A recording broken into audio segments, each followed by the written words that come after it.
From taco night in Tulum to sushi in Tokyo, every bite is rewarding and post-worthy with Amex Gold's 4 times membership rewards points at restaurants worldwide.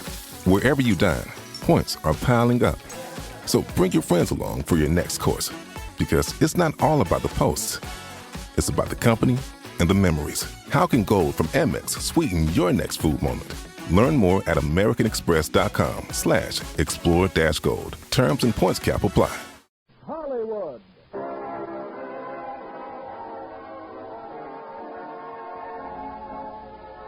Lever Brothers Company, the makers of Lux Toilet Soap, bring you the Lux Radio Theater, starring Alan Ladd, Howard De Silva, McDonald Carey, and Wanda Hendrix in 2 Years Before the Mast. Ladies and gentlemen, your producer, Mr. William Keighley.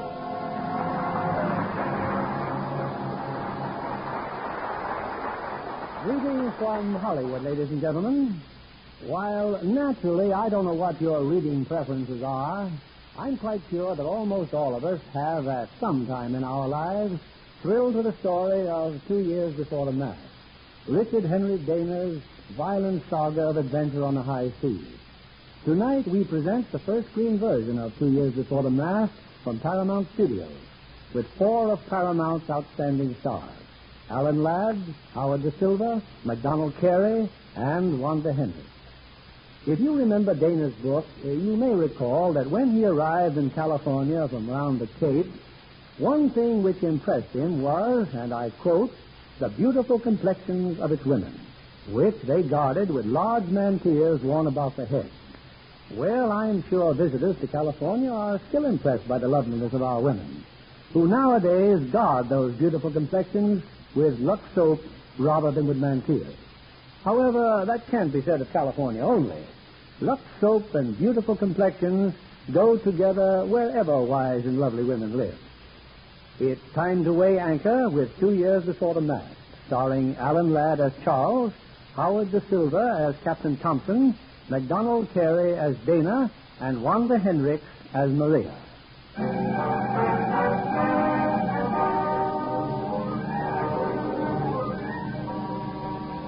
Boston Harbor, 1835. The brig Pilgrim has just tied up at the wharves of the Stewart Shipping Company after a record-breaking voyage from California. First aboard her is the ship's owner, who goes at once to the cabin of Captain Thompson. Captain Thompson, congratulations. Thank you, sir. 130 days out of Monterey. It'll be a long time before anyone breaks this record. I'll break it myself, Mr. Stewart. Someday I intend to set a record that no sailing ship will ever equal. Here are the ship's papers, sir. Oh, and a death certificate, one of the crew. Another death? Yes, 2 days off Rio. I buried him at sea. Couldn't you have put him ashore? That would have meant entering and clearing a foreign port. It would have cost 5 days of good winds without knowing if the man would have benefited. I don't question your judgment, Thank Captain. you, Miss. What are you looking at, Mr. Stewart? That document on the wall. That document is my dismissal from the United States Navy. A unique ornament, is it not? Let me read it to you. Mr. Francis Thompson, late Captain, United States Navy, New York. Sir, you are hereby dismissed from the Naval Service of the United States. They waste no words, do they? I'll sign your papers, Captain. Mrs. Stewart and I would like very much for you to join us at dinner this evening. I wish I could accept, sir, but I'll not be able to. My son is home for a change. I'd like for Charles to meet you. It would do him good. Well, I'll be aboard ship as long as we're in port. If he cares to visit the Pilgrim. You don't know Charles. He has time only for gambling and carousing. However, I'll consider it a favor if you'll have the ship loaded for sea as soon as possible. The cargo is all ready. You may sail as soon as you sign the crew. Oh, there's one bothersome item. I've been asked to have you put in at Pernambuco, Brazil, and pick up 2 passengers for San Francisco. Huh? Passengers? This ship isn't fitted to carry passengers. I know, but one of them's related to an important official we can't risk offending. May I put it at Monterey first? By all means, try for your record. I'm sorry about this, Captain. It's bound to delay you. I'll still break the record. Well, I'll see you tomorrow, Captain. Good day, sir. Mr. Ramazine. Aye, sir. Come here. With any luck, we'll sail before the end of the week. Re-sign the old crew. I'll have trouble doing that, sir. We'll get those you can. Replace the others. We'll need 15 new men at least, sir. We'll see that you get them, Mr. Amazine.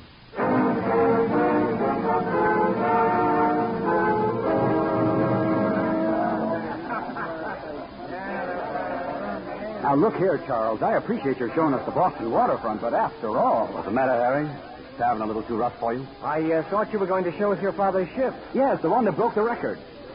Later, maybe. But you said she was sailing at midnight. We'll let her sail. Right now, I'm going to have another drink. Oh, waiter. Not a serious thought in your head, is there, Charles? When are you going to settle down and go to work?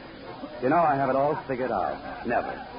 I have all the time in the world, and my father, all the money. He'll make it. I'll spend it. Well, suppose you spend it in some other place than this. Come on, let's get out of here. Oh, sit down, my friend. We're going to have another drink. Now, don't upset yourself, Mr. Amazine. I promised I'd find you 15 men for the Pilgrim, and 15 I'll deliver. The Pilgrim sails at midnight. Tonight, Mr. Bowler. Tonight. We're paying you to get us a crew. Still 2 hours.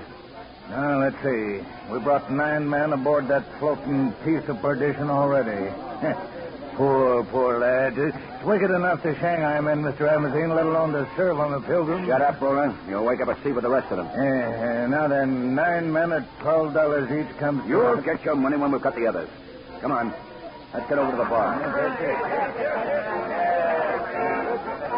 Break out the rum, barkeep. A drink for every man in the tavern. Drink up, mate. Drink up. Compliment to the finest brig that ever dropped hook in Boston Harbor. Wait a minute. You wouldn't be looking for a crew, would you? I'm signing Crackerjack Seaman for a champion passage around the Horn. Mister, we know your ship. She's a bad ship and a hungry one. I'll have none of your rum. Don't listen to him, men. Who'll drink with me? I will. And what's more, I'll sail on your ship. You're Mr. Amazine, aren't you? That's right, mate. What's your name? Richard Dana. You're making a mistake, sailor. I don't think so. What did you say? Oh, I was just advising that gentleman not to sign on the token. Were you now? Look at him, mate. A daisy. Lace on his shirt. Get out of here. In good time, but first I'd like to talk to that sailor. I said get out of here. Move aside, Mr. Amazine. I'll teach you to butt in, fancy drawers. So he's a fighter, is he? Stand back, lads, and watch the fun.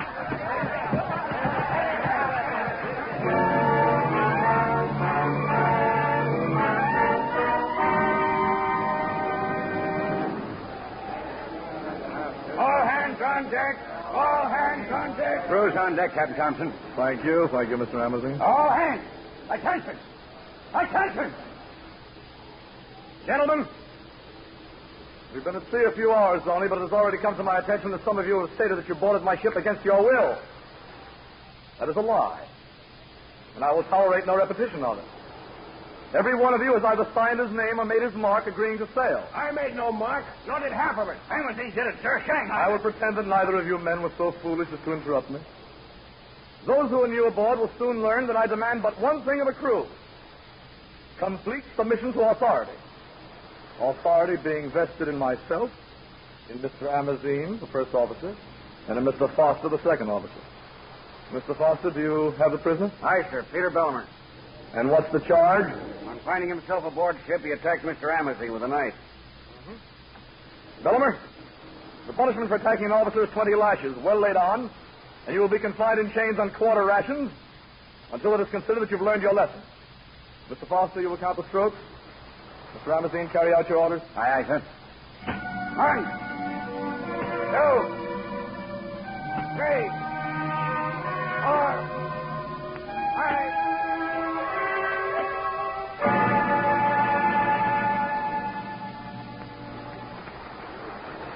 Captain Thompson. What are you doing on the quarterdeck? Who are you? I want to talk to you. I'm Charles Stewart. Get back to your watch. I said my name is Stewart. My father owns this ship. So? I demand that you take me back to Boston and put me ashore. How long will it take? About a year, if we're lucky. No time for jokes? One of the things I never take to sea is a sense of humor. Your mark is signed on the ship's articles. I don't make marks. I sign my name. I was Shanghai. The law doesn't require me to be an authority on signatures. You'll serve as one of the crew and be treated as one. I don't intend living with that rabble. You'll take me back or lose command of the ship. Mr. Stewart, whether I remain in command of this ship or any other ship is of little moment. But as long as I do command her, you may be sure that I shall remain her captain and that she will stay on her course. Mr. Amazine? Sir? Turn him to with a crew.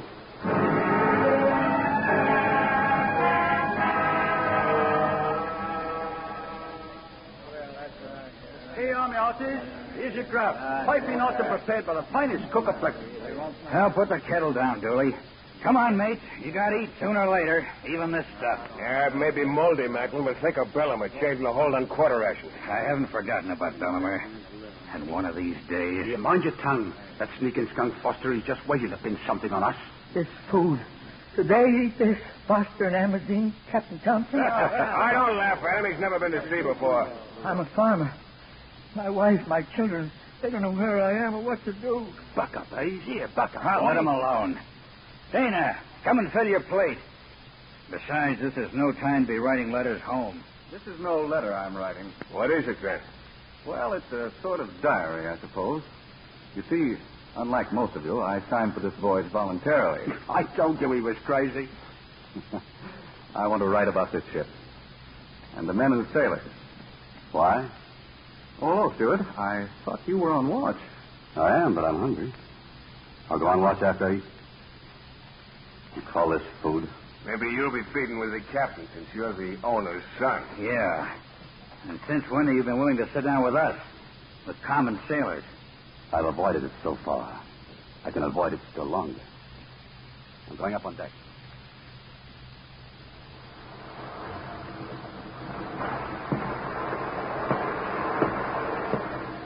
Mr. Stewart, sir. Mr. Stewart.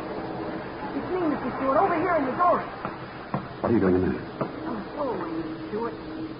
How do you know my name? I'm Sam Hooper, sir. I worked in your father's office. But I always wanted to go to sea. What? I wanted to live on a ship. And now I'm on one. Yes, and what a ship. Just what are you going to do? Well, I thought you might explain to the captain on account of he works for your father. I'm afraid I can't, son. I don't seem to carry much weight with the captain. Well, someone's coming. Julie the cook. Get down that door. You don't like my cooking, Mr. Stewart? No, I don't. Well, I don't blame you. It's the grub they give me to cook. But this is different. Here, in the pot. Take a sniff of this. Roast chicken, Mr. Stewart. And the nearest you'll get to it till you're ashore again. Who's that chicken for? For his this Captain Thompson. Oh, the mates get fancy cooking, too. I take them there later. He's gone, Sam. It was chicken, wasn't it? I never knew I could get so awful hungry. When did you eat last? It's been so long I can hardly remember. So the mates get chicken later, do they? And it's in the galley now. Stay where you are, Sam. I'll be right back.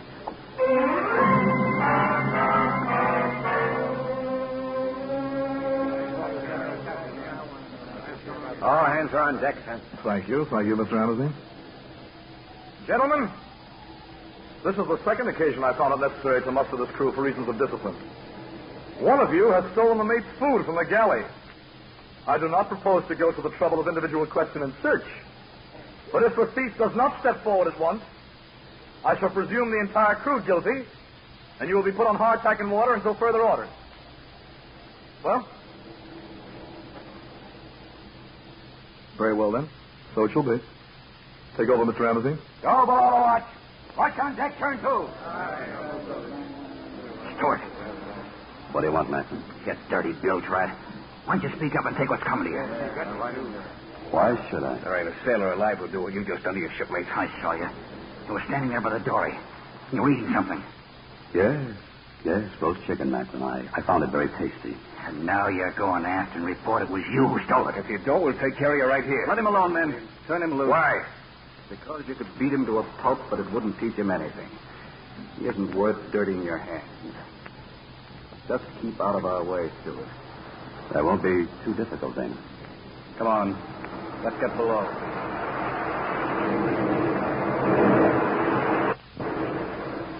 When I inspected the dory, Captain, there he was, sir. This boy. Stowaway, are you? What's your name? Sam Hooper, sir. He had this pan with him, sir. That's where our chicken went. Did you steal it? Well, yes, sir. I was awful hungry. Why did you board this ship? I want to be a sailor, sir. Oh? Very laudable ambition. Find him on as a cabin boy, Mr. Foster. Oh, and you can put the crew back on ration. Aye, sir. Thank you very much, sir. Come along, you.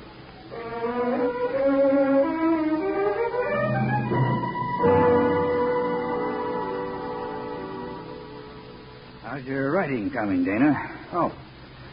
Oh, pretty good, Maxon. What's that you've just written? This? This is about Bellamar. Oh. His punishment was sickening. A human being made in God's likeness, lashed like a beast. How long he will live is hard to say. Sometimes I'm able to steal to the hold and give him a little bread and water. That's as far as I've gone. I've been thinking about you, Dana. We had a young fellow last trip called Dana, too. Died a few days out. We buried him off Rio. I know. He was my brother. Your brother? You must like writing, Dana. Yes, I do, Mr. Foster. Not often a man off watch will spend his time writing. It's going to be a book. I don't know. Maybe. Can I see it sometime? I hope you will, Mr. Foster. Sometime. Thanks. I look forward to it. Mr. Dana, Oh, hello, Sammy. Mr. Dana, why don't you and the rest of the men like Mr. Stewart? You like him, Sammy? Yes, sir, I do. Even though he let you take the blame that day for stealing the chicken? But nothing happened to me, Mr. Dana. Besides, he stole it from me. But he ate it. Just one piece, Mr. Dana. He made me eat all the rest.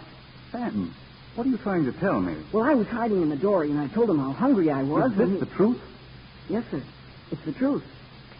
Thanks, Sammy. I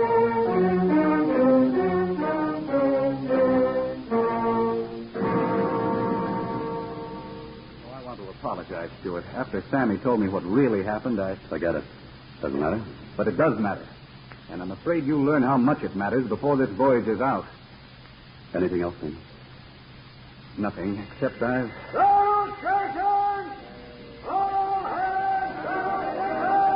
Battle station. Just drilled. Better look lively, though. Macklin tells me the captain takes this very serious.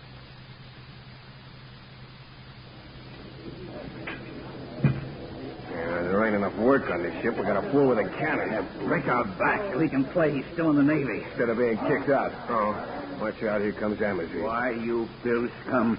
You aren't fit to cut the same deck with him. I suppose this being kicked out was a mistake. It's no mistake when the captain of a 20-gun sloop sinks a 48-gun frigate, standing there with a quarterdeck being shot to splinters around him, till he goes down wounded, and his master gunner runs to help him, and the next day, giving that gunner 20 lashes for leaving the station during action. And you gave him the flogging. I got the flogging. Number one gun, Braxton, fire! They don't court-martial a captain anything in a ship twice its size. No, but they do if he's always disobeying admirals. But he knew more and fought better than all the admirals put together. Number two gun, Braxton, fire! Oh, very slovenly. Reload and stand by. Mr. Amazon. Number 4 gun ready, sir. Hold your fire. Where's Mr. Foster? That's number 3 gun, sir. Mr. Foster's now on deck. Send a man below and find him.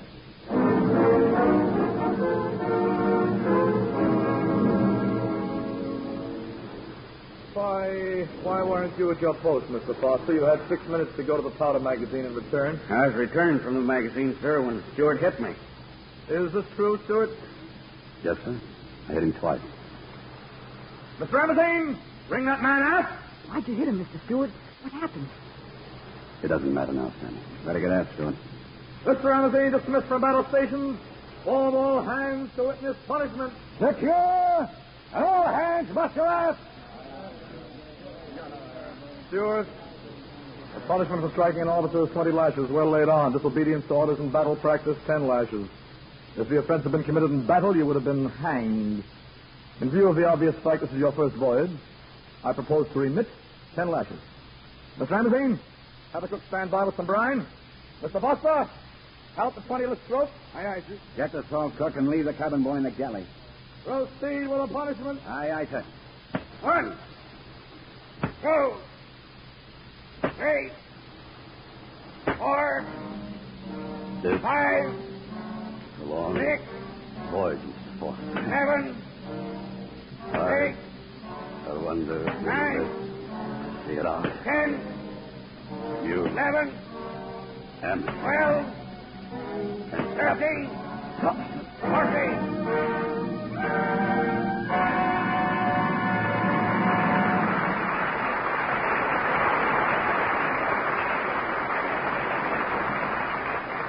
In a moment, we'll return with the second act of 2 Years Before the Mast. Meanwhile, here's Libby Collins, our Hollywood reporter. What's on your list tonight, Libby? Ride the pink horse, Mr. Keeley. A wooden horse on a merry-go-round in a little New Mexican town. Oh, you're talking about the new Universal International picture. That's it. I was completely charmed with the set the studio had built. And as you know, Mr. Keeley, they reproduced an entire New Mexican village at fiesta time. Ride the Pink Horse has the unusual distinction of being directed by its own star, Robert Montgomery. And Bob does a wonderful job in both capacities. It's an exciting story of a war veteran and a gang leader, with Andrea King playing, of all things, a gangster sweetheart. Such a delicate, lovely-looking person. I could hardly imagine her in such a role. Well, she's such a versatile actress, she makes the part entirely convincing. And furthermore, in any role she plays, I can say she has glamour. You know Andrea King. What do you think, John Kennedy? I'd enjoy seeing her in any role. She has real beauty, cameo-like features, set off by a lovely Lux complexion. And she told me just how she cares for that delicate skin of hers. Active lather facials with Lux toilet soap, Liddy? You're right, John. Every single day. Here's what she does. Smooths the fragrant Lux soap lather well in, rinses with warm water, then cold, and pats with a soft towel to dry. She says it's amazing the way skin takes on fresh, new loveliness. No wonder 9 out of 10 famous screen stars recommend these beauty facials with Lux toilet soap. They're such a wonderfully effective care. Recent tests show that. Skin specialists found that actually 3 out of 4 complexions improved in a short time with daily Lux soap care. So here's a suggestion for the ladies in our audience. Try these active lather facials regularly. Remember, gentle Lux toilet soap is Hollywood's own complexion care. Doesn't your complexion deserve it, too? Here's Mr. Keeley at the microphone. We continue with 2 Years Before the Mast, starring Alan Ladd as Charles, Howard De Silva as Captain Thompson, McDonald Carey as Dana, and Wanda Hendrix as Maria.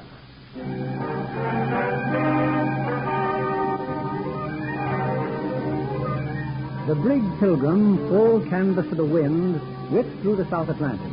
Ships and crew alike under Captain Thompson's iron hand, straining for a new speed record. Below in the forecastle, Charles Stewart lies on his bunk. Is that you, Dana? Yes. Don't try to move. Your back must feel like fire. Who brought me down here? Macklin and Sam and I. Thanks. We do the same for any shipment. Stewart, when battle stations was sounded, I hid my book carefully away. Now it's lying out on my bunk. That's what started my fight with Foster. I saw him down here. He'd taken your book. Why didn't you report him? You might have saved yourself the flogging. Hitting him was worth it. How's Bellamere? He's dying down in that hold. You any idea where we are? Off Brazil. We'll be putting in at Pernambuco soon. We'll be able to get ashore, get fresh food. Things will be better, Stewart. Will they, Dana? I wonder.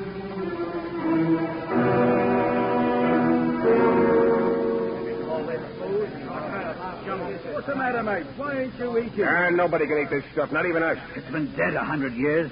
Smell it yourself. What's going on down here? Oh, I'm glad you stopped by, Mr. Foster. Look at our plate. The stuff's crawling. We got a right to decent food. Sure you have. I'll tell the captain. You'd like to blab what goes on down here, wouldn't you? That knife, put it on you. I'll put it through your throat Brown, before I... don't be a fool. Hey, I wasn't going to, Sir Captain. Amazina I was going to tell. Tell him what, Mr. Foster? That we need fresh provisions. Then tell him.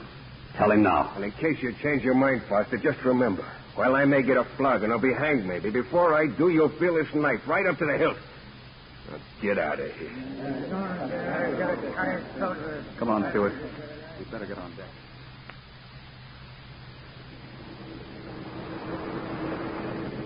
Dana, what about Foster? Will you tell about Brown pulling a knife? I don't think so. Foster's scared of us now. What if Brown had stabbed him before? He'd be hanging from that yardarm. He'd have a trial first, wouldn't he? No, he wouldn't. Aboard any merchant ship, a sailor hasn't got a chance. He's just an animal to be worked to death. Starved. Flogged. But it's going to change sometime. It has to. Perhaps you've come to realize that. I never thought much about it until I felt that lash on my back.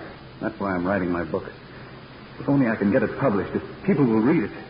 The ship owners will be your worst enemies.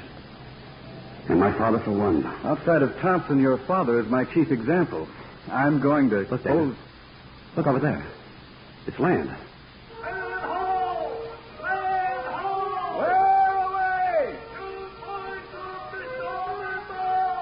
Mr. Amazine! Aye, sir. Break out the identification flags. Man the topsail braces. Aye, sir. All hands on deck. All hands on deck. How do you feel, Bellman?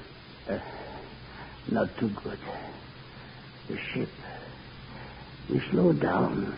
Yes, we're coming into Pernambuco. We're stopping to take on passengers. You shouldn't have come down here, Stewart. You're caught. You'll get the cat again. You let me worry about that. We're all bringing you something back from shore. Fruit, vegetables. We'll get it down to you. You'll be all right, Bellman. You're going to be fine. Thanks, mate.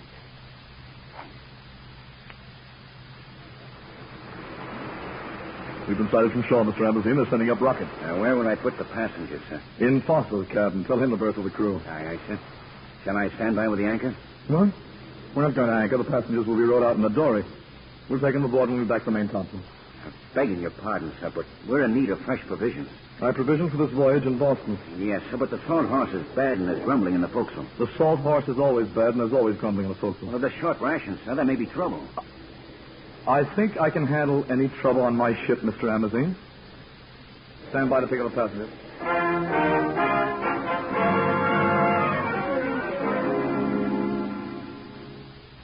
This is your cabin, madam. I had not been informed my passengers would be women. The cabin will serve us very nicely, Captain Thompson. At least you speak English. Where's the other woman, your maid? On the deck, I believe, worrying about our luggage. I'll have it sent in directly. I should warn you, Miss Dominguez, this is the first time ladies have been carried on this ship. You will kindly stay in this cabin as much as possible. As you wish, Captain Thompson. And please hold yourself completely aloof from any contact with the crew. Now, if you'll excuse me, I'll see about your baggage. That's all your baggage, miss? Oh, just drop the box in the corner, Sam. Yes. Muchacho, ¿cómo te llamas? Sí, ¿cómo te llamas? My neighbor wants to know your name. Well, I'll be very happy to. Not you, senor. The boy. Me? Oh, Sam Hooper, ma'am. I'm an apprentice seaman aboard this ship. Oh, and this is my friend, Mr. Stewart. Thank you, Sam. So you're going to Monterey? No, to San Francisco. You'll be with us the whole trip? We hadn't expected ladies aboard it. We'd had the cabin much cleaner. Can I give any further help? No, thank you. Oh, here. Oh, for me? For both of you. Look at this coin, Sam. A picture of the Queen of Spain. Gosh, she's beautiful. She looks like you, miss. Save the compliment, Sam. I think she wants us to go. If you don't mind. Well, thanks for the tip, Miss... Dominguez. Maria Dominguez. Miss Dominguez. I hope you'll be comfortable. Sam, do you mind if I keep this coin? Oh, no. You carried all the heavy things anyway. Thanks. I'll make it up to you later.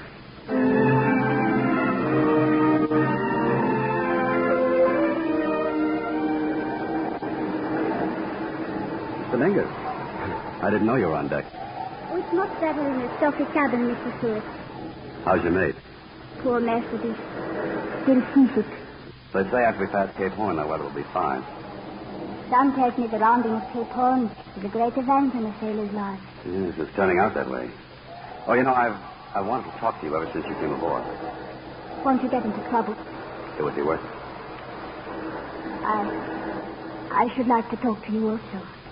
About Sam. He seems so hungry. He is hungry. He didn't bring us our meals today. We've been sharing them with him. He's sick, Mr. Dominguez. Not seasick, but something much worse. Well, if it's food you all need, why can't you tell the captain to put him to the nearest port? You don't know our captain. Why do you have to obey him? Sam says your father owns the Pilgrim. He does. But at sea, the captain's the law. Miss Dominguez? Yes? The wind is mounting. I must ask you to go to your cabin. Stewart, what are you doing here? Setting taut the lifeline, sir. Have you finished? Yes, sir. Then get where you belong.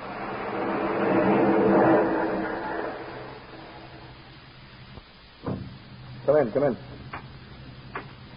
Well, Mr. Amazine? I've come to report, sir. There's sickness in the crew. I just looked at Hayes, and he's got it all right. Scurvy. Cabin boy, too. And Bellamer's dead. Belmer, who's... The prisoner, sir. He's been in irons almost since Boston. Oh, yes. Yes, he attacked you with a knife.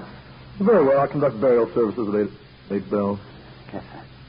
Captain, if the scurvy spreads, we can't work the ship. We're long past Cape Horn, son. I thought we could put in somewhere. The ship will not put in anywhere. The winds have failed us, and we've 3 days to make up as it is. We've sailed with a few cases of scurvy before, Mr. Anderson. Aye, sir. How many fresh supplies are left? 1.5 bags of potatoes and 1 of onions. We're running very short. Sir. Very well. From now on, they're to be served only to the passengers. I'll tell the ship's cook, sir. Come back to your watch. Mr. Emerson. Mr. Foster, sir. Well, answer him. What is it, Mr. Foster? Another dead. Seaman Hayes.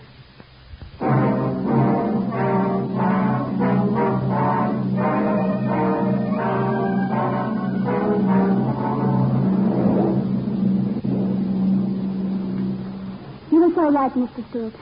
On this ship, the captain is the law. What makes you say that? Tonight, after the burial ceremony, I asked him what kind of a man he is.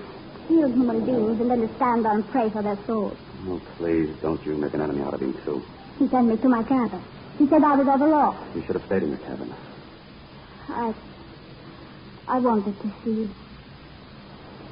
How is Sam? No better.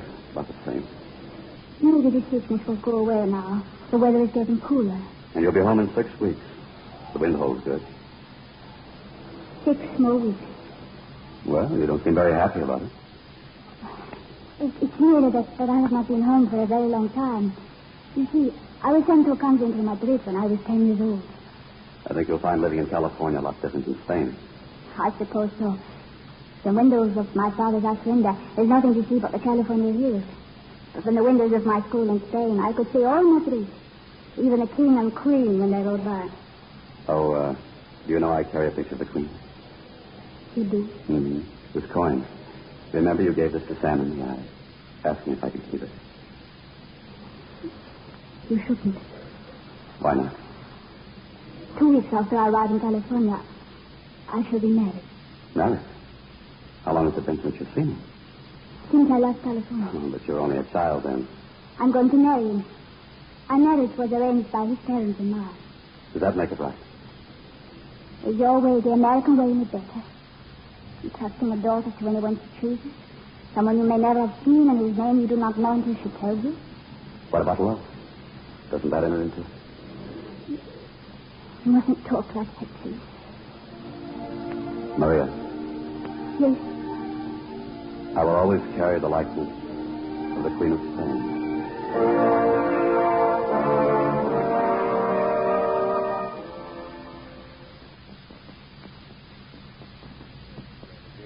Here, what I got to show you down in this hold. What are you trying to hide, Tom? Why'd you bring me down here? When I light the candle, you'll see. Foster. Foster's dead, Mr. Ramsey. I killed him a few minutes ago. Look about you, Mr. Ramsey. Half a sack of potatoes and a basket of onions. Foster stole these from the galley. When I followed him in here, he offered me half, not to tell. And you killed him? 6 men and a sick boy in the forecastle, and he had this all the time. He had this while his shipmates were dying of scurvy. I killed him, and I'd do it again. Why are you telling me? So you can take me to Thompson. I want to get it over with. Take this food to the forecastle and divide it. I'll take care of Foster's body. You're not reporting me? Just get this food to the men and keep your mouth shut.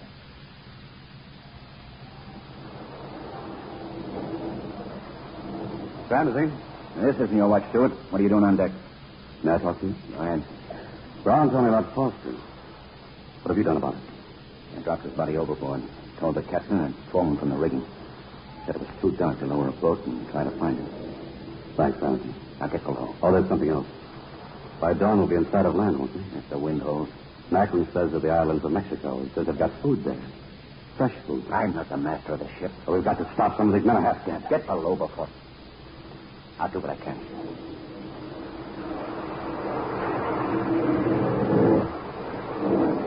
I'm quite aware that we've sighted land, Mr. Amazine. Those are the Clarion Islands. We've made up almost 2 days. Then shall I alter course, sir? Alter? Our course is Monterey, Mr. Amazine. Captain Thompson, as first mate of the ship, it's my duty to warn you that unless we take on supplies, there'll be mutiny. Thank you. Thank you, Mr. Amazine. I'll enter your remarks from the log. Who's in charge of the deck? I am, sir. But I had Dana take over while I reported to you. In view of the proximity of land, shouldn't the mate of the watch be absent as little as possible from his responsibilities? Very good, sir.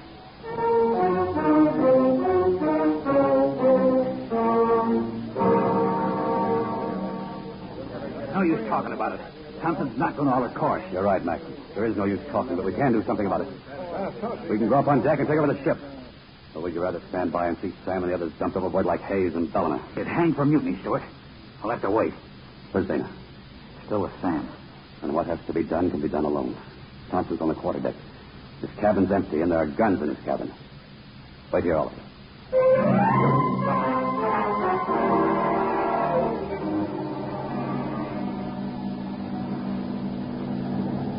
What's the course, Mr. Amazine? West by north, sir. Very well, we'll hold it as long as the wind lasts. Wind or not, we're making for those islands. Where did you get those pistols? From your cabin.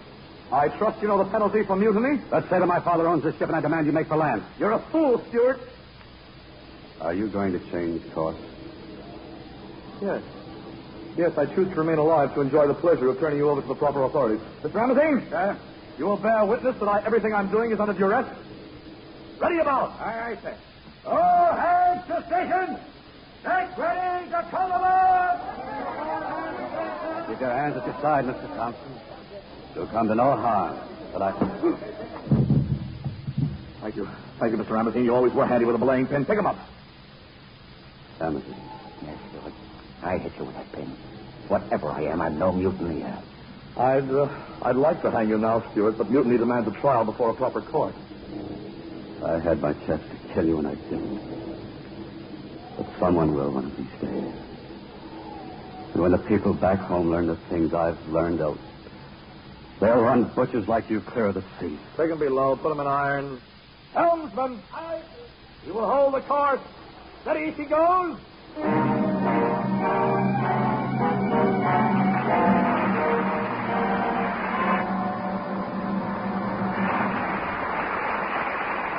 We pause now for station identification.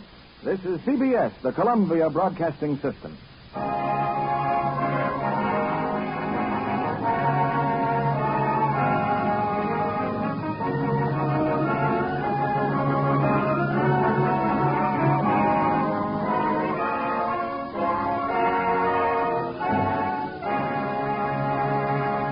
In a moment, we'll return with Act 3 of 2 Years Before the Mast. For most girls, an 18th birthday is a pretty important occasion. Our guest tonight, however, Miss Barbara Chalice, had special reason to celebrate hers.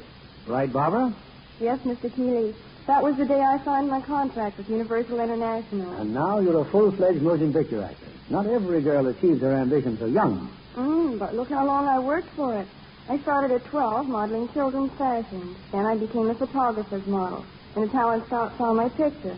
So here I am in Hollywood, where I've always wanted to be. And enjoying your new career, I take it. Oh, it's really exciting to see how pictures are made.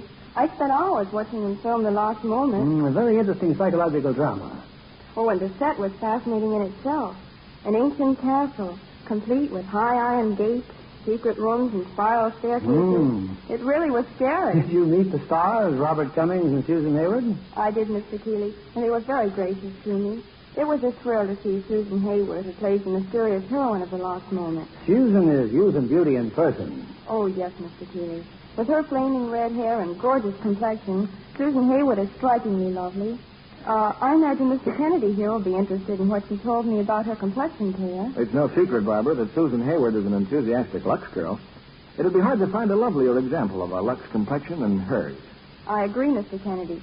One look at Susan Hayward's exquisite skin, and any girl would be convinced that Lux toilet soap care really works. It has to work when 9 out of 10 screen stars depend on it so faithfully. And many a girl on the way up, too. Here's one who never neglects her daily Lux soap care. I wish our audience could see that radiant complexion of yours. Thank you, Miss Barbara Chalice, for coming tonight. Now, here's something any woman who wants softer, smoother skin can do. Get some of Hollywood's own beauty soap, fragrant white Lux toilet soap, tomorrow. Use it regularly and see if you don't agree. Lux girls are lovelier. Back now to William Keeley. Here's the third act of 2 Years Before the Mast, starring Alan Ladd as Charles, Howard De Silva as Thompson, McDonald Carey as Dana, and Wanda Hendrix as Maria.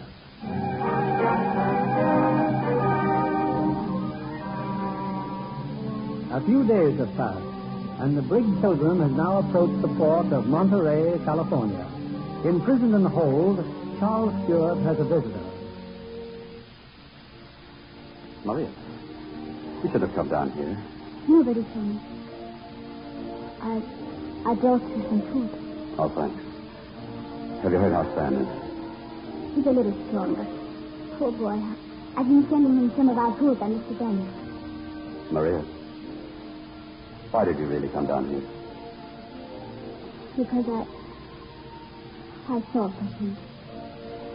Even if you cared a little, you wouldn't tell me, would you? He couldn't make any difference. I told you my whole life has been planned. It will always be that way, don't you understand? Perhaps I couldn't Spanish, but in English it just doesn't make sense. I know. I remember you said it that way. You'd better go. Yes. We'll be in Monterey this afternoon. I'll see you again as soon as I can, Tom. Thank you, Maria.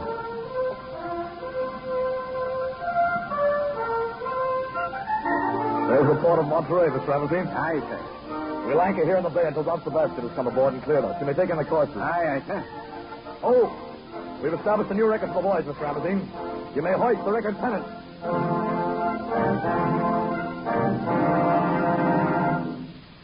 Welcome aboard the Pilgrim, Don Sebastian. Captain Thompson, how good to see you again. And this?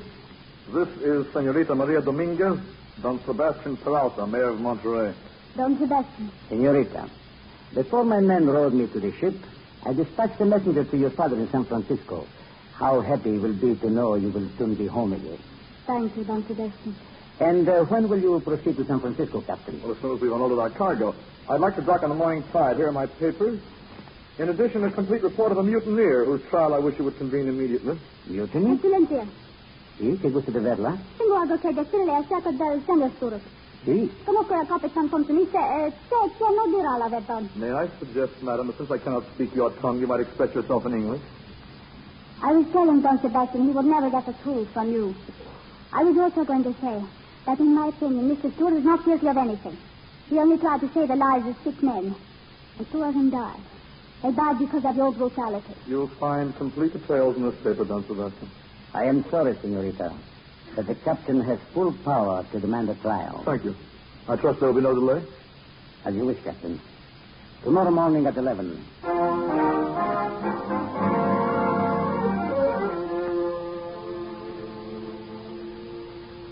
Stewart, are you awake? Stewart. Who is it? Dana. I got Macklin and Brown with me. All right. What are you doing down here? The captain's just issued orders there'll be no shore leave. So we're jumping ship, Stewart. All of it. And you're coming with us. We'll have you free in no time. It's taking a pretty long chance, Dana. We know that. I mean, helping me to escape. Before a jury, you won't have a chance against Thompson. Where are we going? We don't know yet. We'll take the dory and get to shore. So what about the passengers? Mr. Dominguez and the maid? We'll have no time for visiting, Stewart. Let's get to work on those chains. Leg irons first, Brown. We'll cut the handcuffs later. Watch the report in the hold of the ship, Mr. Ramazine, to prepare cargo for unloading. Yes, sir. Getting back to shore leave, sir. Well, if we're able to unload the full cargo tomorrow, each watch may have 2 hours of... What is that? What's that noise? What's going on forward?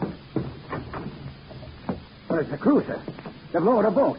Order them to return, Mr. Ramazine. Board ahoy! Get back on board! And what if we don't? You will take the consequences, Dana. I order you to put about. We're jumping ship, Captain Thompson. Very well. Sam, look down, boy. Dustin's got a rifle. Stand aside, Mr. Ramazine. Was that deliberate, Mr. Ramazine, knocking my rifle aside? Yes, sir. Very well. You take the rifle then, Mr. Ramazine. I'm ordering you to fire on that dory. I flogged and driven those men because that was my duty. But I don't kill my shipmates for you because that's murder. Mr. Ramazine, you are no longer first mate of this vessel? That's all right with me, Captain Thompson. Dana! Dana, wait for me! Ramazine! Ramazine, come back here! Do you hear me? I order you to return! I'm joining you, mate. I'm leaving the ship. I'm coming, Sammy. Lend me a hand, Stewart.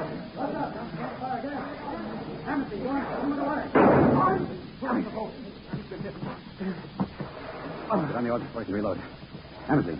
I never thought he'd do that to me. He's dead. Hammersley's dead. All of you, Back to the ship. Do you hear me?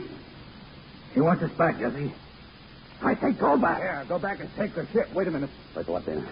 Ask the men what they want. Do we jump ship or do we put around and take over? We'll go back. Take it over. There's your answer, Dana. We're coming back to the ship, Captain Thompson.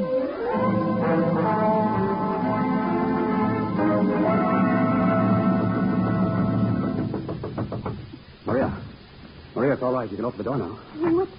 What's happened? All that fighting and shooting. We're taking the ship. Captain Thompson. He's dead. Charles, not you. No, but I could have done it gladly. With Macklin. He's dead, too. We're putting you and your mate ashore, Maria, and we're pulling out of here. It would be dangerous getting us to shore. We can stay. I don't care where we go as long as you're safe. Oh, but you can't stay on the ship. I don't know what's going to happen to me or to any of us. Stewart, come here. Wait in the cabin, Maria. I'll be right back. Stand by, Stewart, with that rifle. What's happened? There's a skiff coming alongside with soldiers. It's the harbor patrol. Now, out of sight, men. All of you. Ahoy! Big Pilgrim! I heard stop. We were just celebrating our record voyage. Sorry we alarmed you. Where is your Capitan? He's left orders not to be disturbed. I think I had better come aboard. You and your men, sir, stay just where you are. Stewart, Brown, Dooley. Make a move and we'll fire. Stand by to slip anchor, men.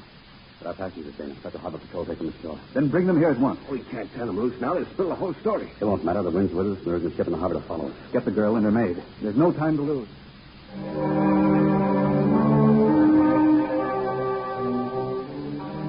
Maria, I don't know how or when I'll be back. But promise me you'll wait for me. I promise you. Come back to us. Then we proceed now, senor. Cast off and head for shore. Take the wheel, Stewart. Hold her as she goes. Aye, sir. Northwest by west.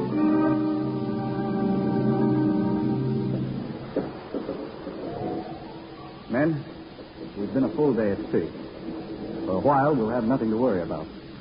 But here and now, we've got to make up our minds where we're going. We know where we're going, Dana. First, we're going to put in somewhere and get food aboard. And after that, We head for the Orient. they'll hunt us down in every port in the world. You got a better idea? Yes.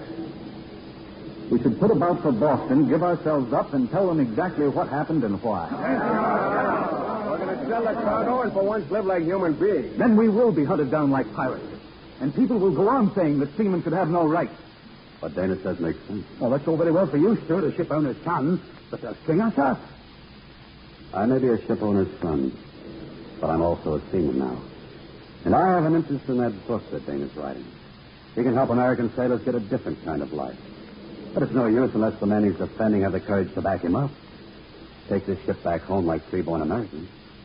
Face the charges. Prove that what we did was justified. If you've got the ship, it's up to you. I'll step on, Dana. Me too. Thanks, Sammy. I'm with you. I'll take a chance, too. What about you, Brown? Well, if that's your board, all right. As soon as there's sea room, Dana, let's come aboard. Thank you, Brown. We're going home, then. We're going back to Boston.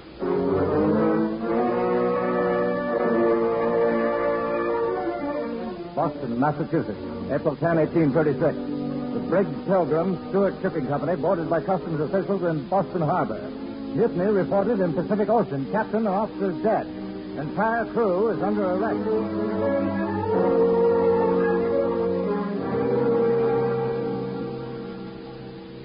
You can see your son now, Mr. Stewart. Thank you, Warden. Hello, Father. Charles, it's good to see you again, even under these circumstances. Now, I don't want you to worry. My lawyer will have you out of here tomorrow. Well, thanks, Father, but I'm staying here with the rest of the crew. Stay with them here in prison? I want to face the charges. What we did was justified. Dana's book will prove that. It's going to be published. Well, let's not go into it, Charles. You'll be out on bail tomorrow. No, Father. Whatever happens to them, I'm sharing it. You've changed, Charles. I'm glad. Thank you, Father.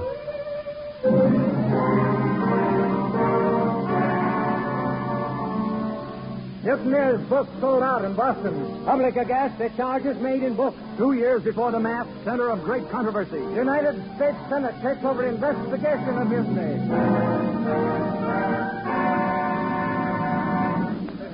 Do you have anything further to tell us, Mr. Dana? Yes, Senator Barnes. None of us can offer a better defense than the testimony just delivered by Miss Dominguez. Her timely arrival here in Washington was more than we even dared to hope for. I do have one thing more to say, though. We all knew that the penalty for mutiny is hanging, yet we willingly brought our ship home to face the charges for the good of those who will continue to sail American ships. Mr. Charles Stewart. Justin? The Attorney General is awaiting the decision of this senatorial committee. If you have a final statement, please make it now. Whether we live or die, Senator, is a matter of law. But the only law that a sailor has ever known is the personal decision of his captain. If a sailor objects, he's sentenced to starvation, flogging, or even death. Gentlemen, it will stay that way as long as the government allows it to, whether sailors die or not. If you believe that we've told the truth, we beg you to make just laws to protect the lives of the men who serve our country on the sea. We leave that decision to you. This investigation stands adjourned.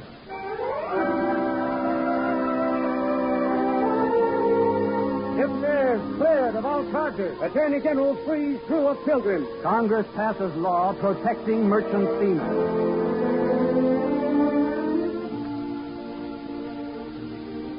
And you won't stay, Mr. Dana. Not even for our wedding.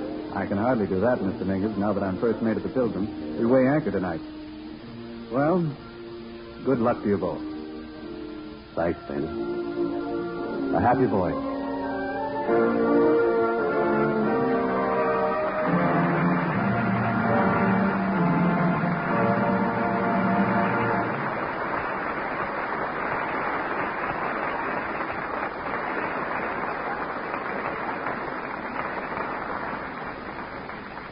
We have only one regret about tonight's play.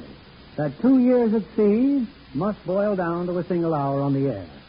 But for that exciting hour, all our thanks to Alan Ladd, Howard de Silva, McDonald Carey, and Wanda Hendrix.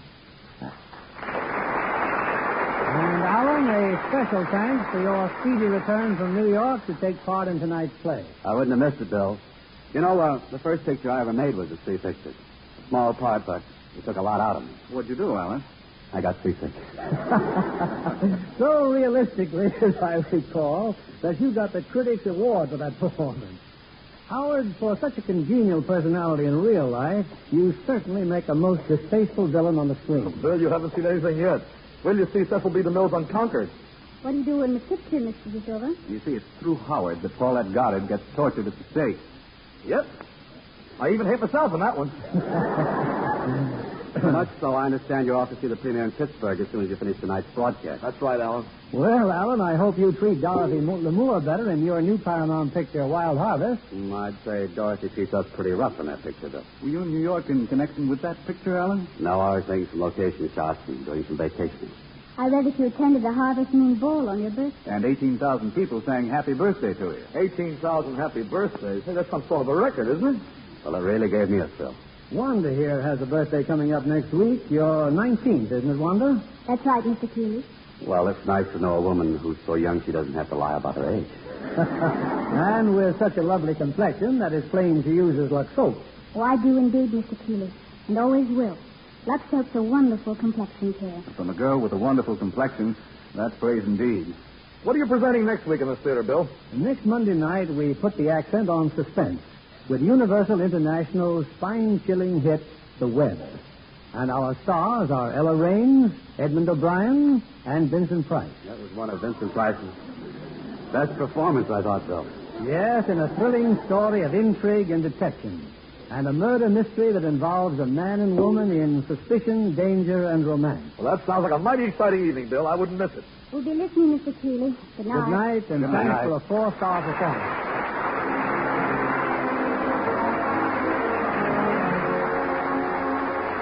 Lever Brothers Company, the makers of Lux Toilet Soap, join me in inviting you to be with us again next Monday evening. when the Lux Radio Theater presents Ella Raines, Edmund O'Brien, and Vincent Price in The Web. This is William Keighley saying good night to you from Hollywood.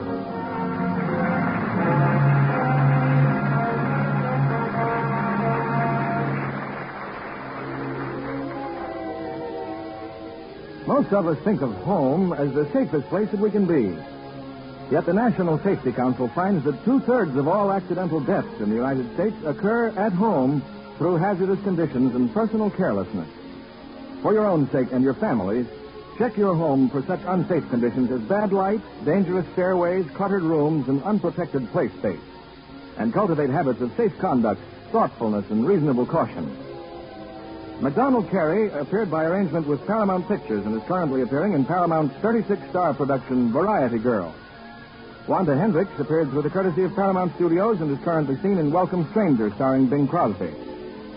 Heard in our cast tonight were Bill Johnstone as Amazine, Louis Van Ruten as Foster, William Roy as Sam, and Pat Ahern, Ira Grossell, Norman Field, Leo Cleary, Tyler McVeigh, Robert Griffin, Clark Gordon, George Sorrell, George Neese, Eddie Marr, Don Morrison, and June Whitley. Our music was directed by Louis Silvers. This program is rebroadcast to our servicemen and women overseas through the worldwide facilities of the Armed Forces Radio Service. Our Lux Radio Theater production of 2 Years Before the Mast has come to you with the good wishes of the makers of Lux Toilet Soap, Hollywood's own beauty soap, the complexion care used regularly by 9 out of 10 lovely screen stars. And this is your announcer, John Milton Kennedy, reminding you to join us again next Monday night to hear The Web with Ella Raines, Edmund O'Brien, and Vincent Price. This is CBS, the Columbia Broadcasting System. Reminding you to join us again next Monday night to hear The Web with Ella Raines, Edmund O'Brien, and Vincent Price. This is CBS, the Columbia Broadcasting System.